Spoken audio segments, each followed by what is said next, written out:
Thank you.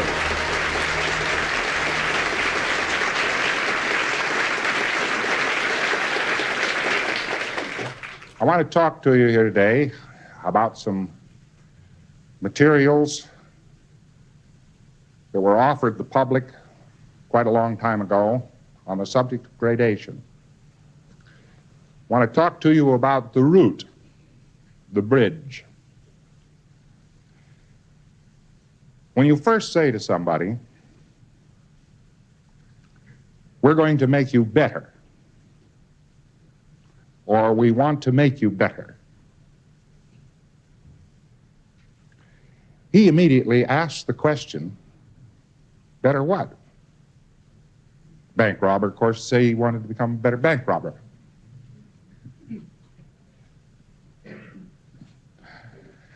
Now, somebody who has lumbosis, a weird disease that is only known in Scientology.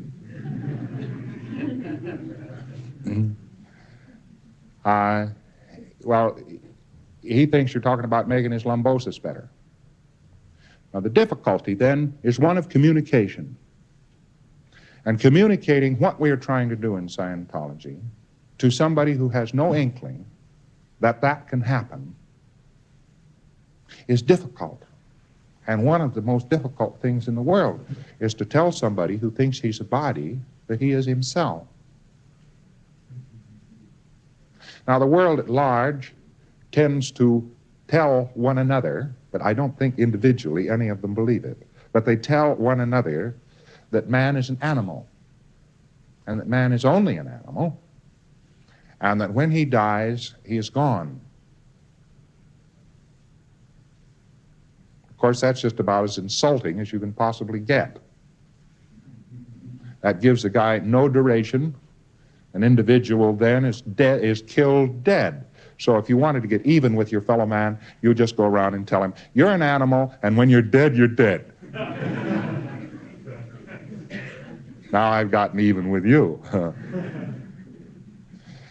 Man has believed in life everlasting much longer than he has believed in being an animal. He's only believed that he was an animal, really, since he saw the first psychologist.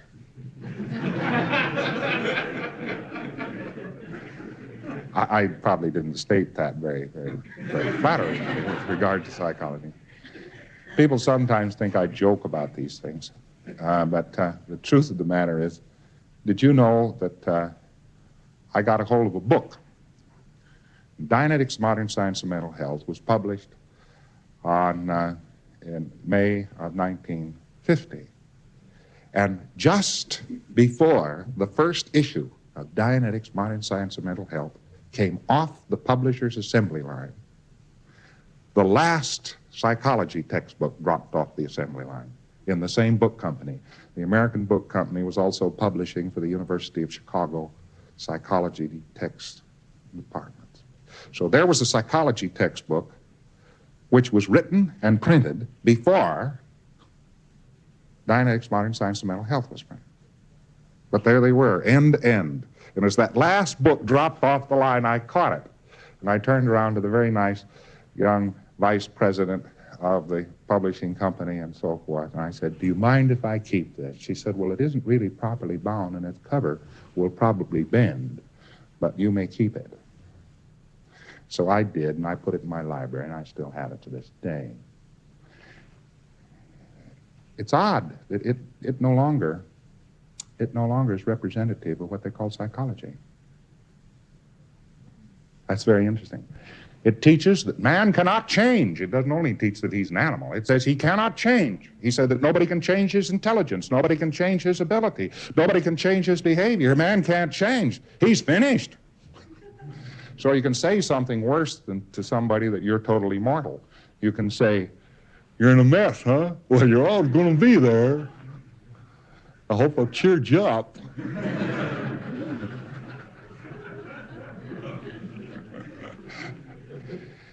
So the world, having been taught this type of thing for quite a while now, then finds it rather hard to grasp the older and truer statement, which that man, an individual man, has been going for a very long time.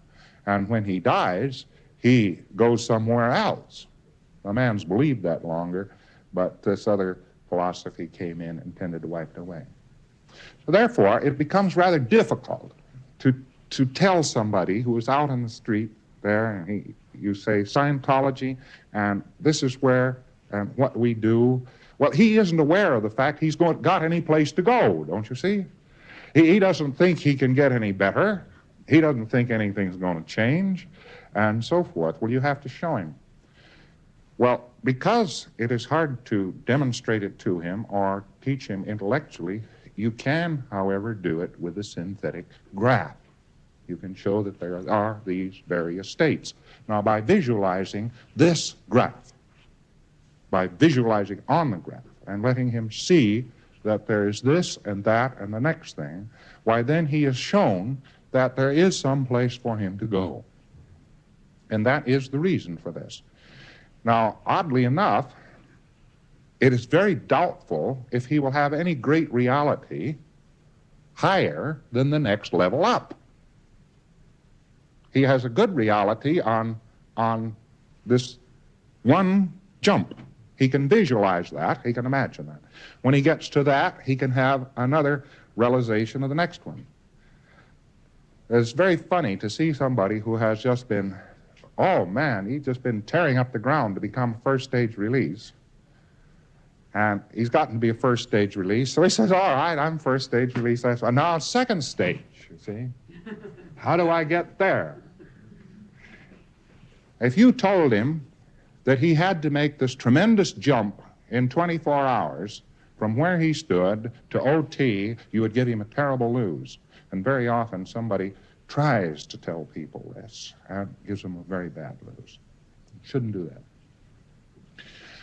Life is improved on a gradient. It's improved a little, and then it's improved a little more, and it's improved a little more, and a little more. If you expect somebody to come along with a great big horse syringe and chunk it into you and go, and there you are, an OT, operating Thetan, highest state there is, all in a second, why, then you've also bought the idea that you don't have anything to do with life. Because it is you and your awareness which is improving.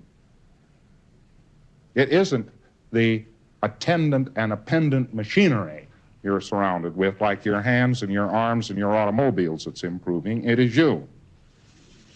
Now, in Scientology, we're in the business of handling life. And we are just about the first ones that have attempted this for a very, very long time.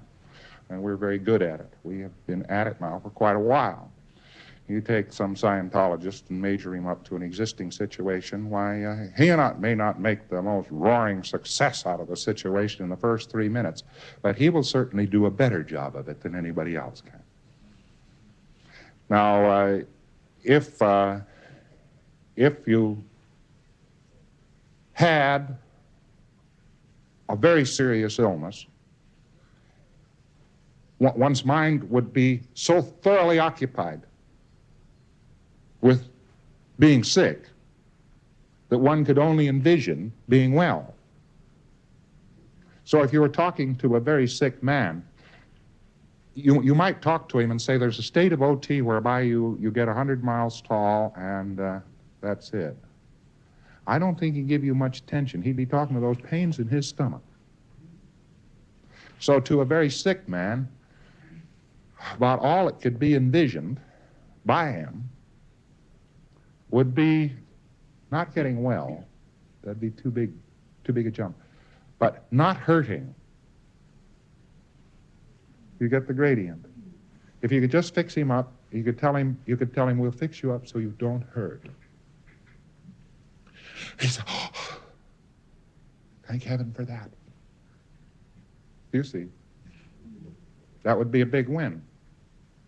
Well, when you had him so he didn't hurt, why, he'd be saying, well, I wonder if I could sit up.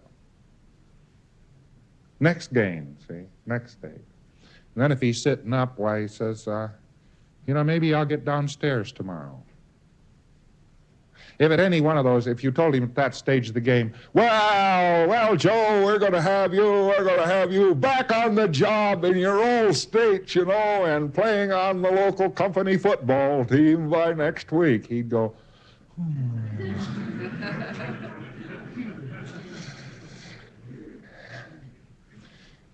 And the whole message here is when you tell a person about too big a jump, that you expect him to make too big an advance, in too little time, you will give him a lose. In other words, he doesn't then gain, he loses.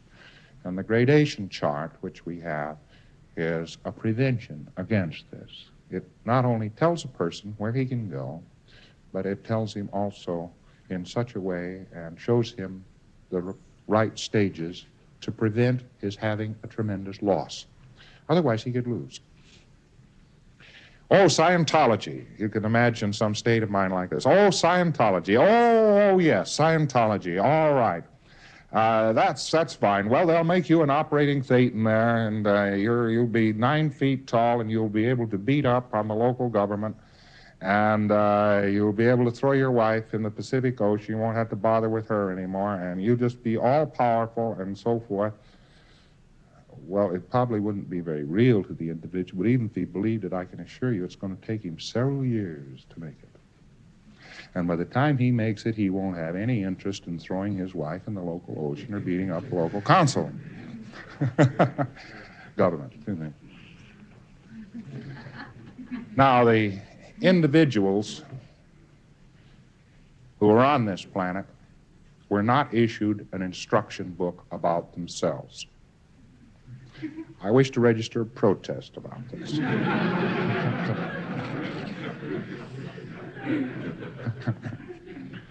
They've got all sorts of technical writers, so it was no dearth of technical writers. And we have had to do it all from scratch. But this is an instruction book on self, not an instruction book on the body or how you should be a good boy or a good girl in the society. An instruction book on self. And how do you learn about yourself? What you're going to do, where you can go, what your capabilities are. Well, you'd learn that by studying one lesson at a time and by achieving one improvement at a time. And if you did that in an orderly fashion, you not only would get very few loses, but you would be able to advance up to a very high state.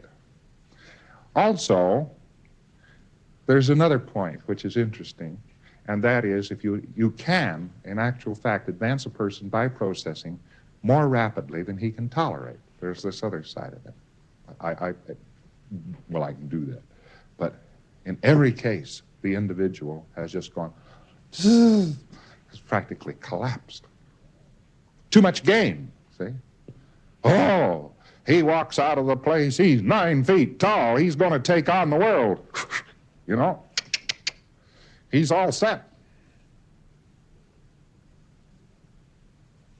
Then he runs into a grasshopper, and the grasshopper kicks him in the teeth, and he falls flat on his back. He gets home. Imagine a guy being in such a state that he gets home and he said, "Boy, I feel wonderful." And all it takes is one little remark from his wife, "Well, you don't look wonderful, dear," to put him in bed.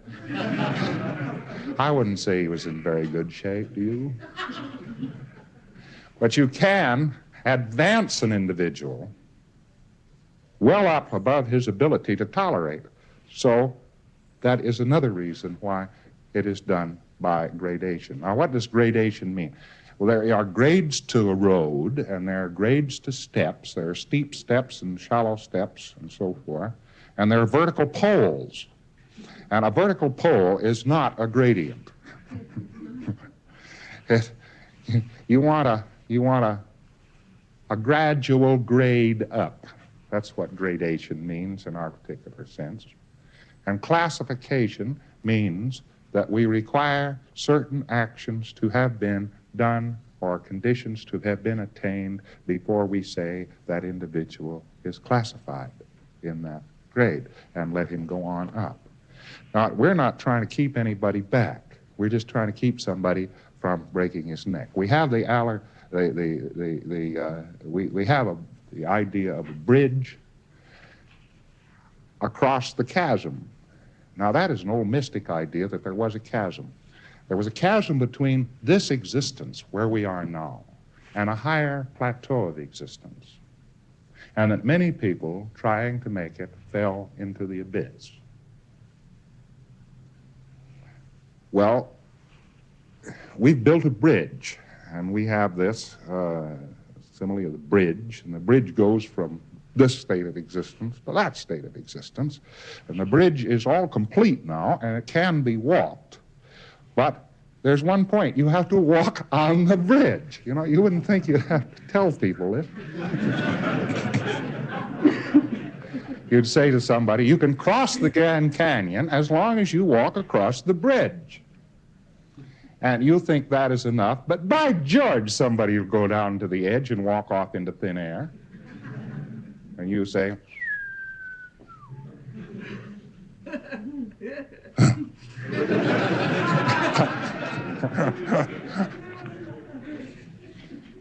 so the gradation classification plan is a prevention of that kind of thing. It says there is a bridge, and if you're going to go across from where you are now to where you're going to arrive, well, you go across on the bridge. And you might say ethics, as you will connect with in organizations sooner or later and become aware of and so forth, is the traffic cop. And traffic cop says, that's the bridge, that's the abyss. That's about all it amounts to. This plan has been worked out for quite a long period of time. It's been very successful, and these states are attainable, and they walk forward.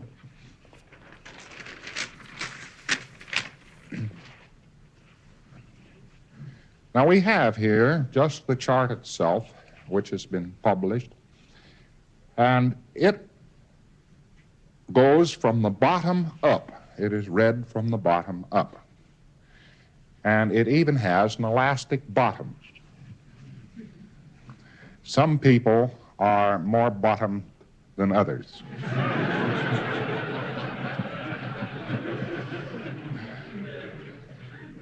Some people start from zero. Some people start from zero, you see. Now, you go up along the line here, you'll find out we've got a zero. Well, now, if some people start from zero, where do others start from? Well, some people aren't up to zero yet, and that's for sure. Now, we see along the bottom here the first negative 34 states. And the first of those states that is listed here is unexistence. Unexistence. But there are states way below unexistence. It's just that people in those states aren't likely to ever be able to read this chart, so we never bothered to put them on. Now you find that as an individual goes up here, a very funny thing about this chart, a person, for instance, at one of these lines, let us say unexistence, when he improves, becomes aware of disconnection. Now, disconnection would be an improvement over no existence at all. He gets the idea that he's disconnected from things. He becomes alert to the fact, he becomes aware of the fact that in life he's actually disconnected. You see, from not existing at all, he becomes aware of the fact that he is at least disconnected from things. You get the idea? So as we go up, a person at any one of these levels, no matter where they are on the chart, is most likely to become aware of the next exact level up. And this is levels and a map of what the individual can become aware of. So if you ask somebody who is down here in a state of fixity, fixed, there he is, stuck, he knows that. If we ask this individual to suddenly envision the idea of power, why? Me? Oh, no, somebody's wrong, see? But you could tell this individual that, oddly enough, it may not sound right in this particular But when a person is in total fixity, the first thing he's aware of is glee. On a harmonic on that, he's most aware of ridicule. Well, you can get the individual, he's stuck in the mud, totally stuck in the mud, and somebody comes along and laughs at him. Well, he hasn't paid any attention to anybody so far until somebody laughed at him. Now he's aware of it. This is a little guide here that's quite interesting if you used it in life, if you located what the individual is aware of. But don't make this mistake. This isn't what the individual is dramatizing. This isn't the individual's behavior. This is what he himself as a being is aware of. That's what he's aware of. So he's aware of the fact he's introverted. Now, you can be aware of the fact he's introverted, but that doesn't make him aware of it, even when you tell him out of the best of intentions. You see, you can be aware of the fact he's introverted. Well, that doesn't put him at introversion. Is he aware of it? That's what puts him at introversion. You'll find a lot of human beings have to come up a long way to become aware of the fact they're introverted. That's actually a pretty high condition for Homo sapiens. And after he's aware of, if he's become aware of the fact that he's introverted, he can then, and only then, become aware of the fact that he's numb. He's numb. He doesn't get any reaction from life. So as he goes up the scale here, he becomes aware in each particular time and turn with each stage above that. Now, oddly enough, a very high state is the state of need of change. An individual who knows that he needs change in his life is few and far between. Most Homo sapiens wonder how they can endure the thing they can't change. Now, the one thing that Scientology can do, and the one thing it does do, is change conditions. And if there's anything that Scientology can do at all, it will be change of conditions. Now, used properly, it always improves the conditions. If you goof it up, it can worsen conditions. You see, that's why we insist it's used right. So, the need of change at -4 gives you the point where the individual can become a Scientologist. He's aware of the need of change. Individuals who are below that point have to be coddled and nursed and herded and handled with the greatest care. But when they get up to the point where they recognize the world is in need of change, they are a Scientologist or capable of being one. Got it? Now they go up from -4 here, the need of change. And the next thing they do after they become aware of the need of change is demand improvement. And after a demand of improvement, they can see that there's some hope. They can become aware of the fact that there is some hope. And when they're aware of hope, they can become aware of the fact that there's help and that they can help. Now, this individual then is aware of help. He isn't necessarily pleading for it. He's aware of it. And that's a 6-way proposition. You can help others, and others can help others, and others can help you, and, you know, that's it's a mutual ground sort of a situation. And you have an individual who is unwilling to audit others or unwilling to help others to the degree that he is helped and so forth. He isn't really up to that on the tone scale. You've got to audit me. All right, I'll gladly audit you, you audit me. Oh, no, I haven't got the time. You got the idea? Now, above that, the individual begins to have recognition. He begins to see where he is. His orientation becomes better. He begins to recognize, and the first thing he gets an inkling of is himself. He begins to recognize himself. And he begins to recognize others for what they are and the potentials of others. Now, he gets up to there, and he gets up to a point where he can communicate. Pretty high level. And above that, he gets up to a point of being able to perceive. And above perception, of course, in order to be oriented, you have to be able to perceive. You can't find out where you are unless you can perceive where you are. Obvious. And so you get oriented, and after orientation comes understanding, and after understanding becomes enlightenment. Believe me, enlightenment never takes place before understanding. Lots of people think it can, and modern universities are totally dedicated to this.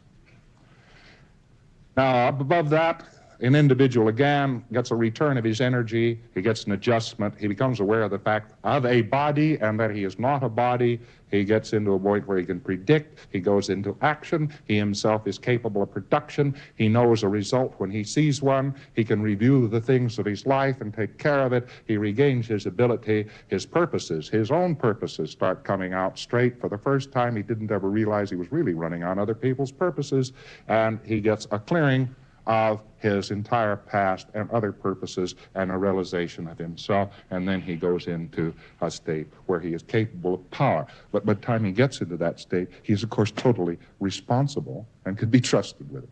Otherwise, he won't make it. Now, when we look all this over, we find that's just one column on this chart. We have paralleled it by various techniques and activities which approximate these and bring about these conditions as they go up. And an individual moving up this chart, one after the other, does make these various steps and arrive finally at the top. There are various states called the state of release. There are 4 stages of release up to here. 4 stages of release up to level 5. Different states of condition, and then there is a state of another state of release is actually in this point, which is achieved, but that state we call clear. Now, clear is followed by the state of operating fate. In other words, an individual could operate totally independently of his body, whether he had one or didn't have one. He's now himself. He's not dependent on the universe around him. Now, that is what that chart describes, and that is a guide from the individual, for the individual from the point where he first becomes dimly aware of a Scientologist or Scientology, and how he can move, shows him how he can move and through what he should move on up through in order to make it. A lot of people are making it now that this chart has come into existence, and we're having no real difficulty getting people to attain these various conditions. You could probably audit somebody exclusively or practice on them exclusively on the basis of just the little changes I've just described to you in detail. You know, you could find that he was in this state and then coax him to become aware of the very next state mentioned, as I have just described to you, and an individual would come on up the line. It would be a full route in itself. The only thing wrong with that is he himself is rather bogged down with all kinds of machinery and odds and ends, and this makes it very, very hard for him to get close to himself. You have to know the secrets to what these things consist of before you can get him all the way out. Scientology does contain the entire map of getting the individual through all the various points on this gradation scale, getting him across the bridge and to a higher state of existence. The actual development of Dianetics and Scientology, it would be nice to tell you that it was only 15 years long. It isn't. It would be nice to tell you that it was only 30 years long. It isn't. It would be nice to tell you exactly how long it was, but you probably wouldn't believe me, so I won't bother to tell you how long I have been searching for the route, but having searched for it, there it is. I hope you have a very happy passage across the bridge. Thank you very much.